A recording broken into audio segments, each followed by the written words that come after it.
সারা দেশ থেকে আমরা খবর পাচ্ছি দাঁড়িপাল্লা শাপলাকলির রিক্সা মার্কায় 11 দলীয় নির্বাচনী ঐক্যফ্রন্টে ভোট দেওয়ার জন্য আজকে সাধারণ মানুষ ভোটাররা আজকে প্রস্তুত। আপনাদের ভোট কেন্দ্রে নিয়ে আসতে হবে, কি বলেন? কিন্তু ষড়যন্ত্র শুরু হয়েছে।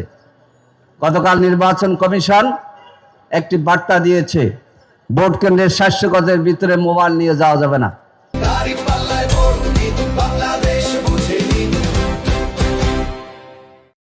অবিলম্বে দাবি জানাচ্ছি এইটা প্রত্যাহার করতে হবে এবং মোবাইল ব্যবহারের সুযোগ আপনাদের দিতে হবে।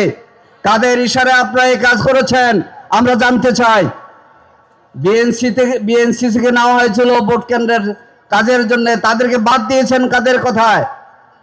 সেই জন্য গতকাল প্রকাশিত যে বিজ্ঞাপন আপনারা দিয়েছেন, এই প্রজ্ঞাপন বাতিল করতে হবে। সবাইকে মোবাইল ব্যবহার করার সুযোগ দিতে হবে। সংগ্রামী ভাই ও বন্ধুগণ, আগামী দিনে বাংলাদেশ হবে বৈষম্যমুক্ত বাংলাদেশ।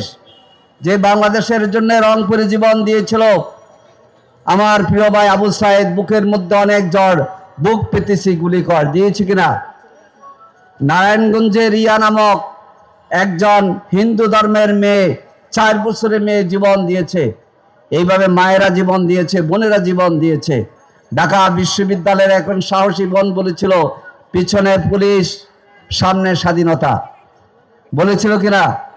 আজকে ঢাকা 18 আসনের 12ই ফেব্রুয়ারির নির্বাচনে বিজয় গড়ে তোলার জন্য আপনাদের সর্বাত্মকভাবে সাহসের সাথে কাজ করতে হবে।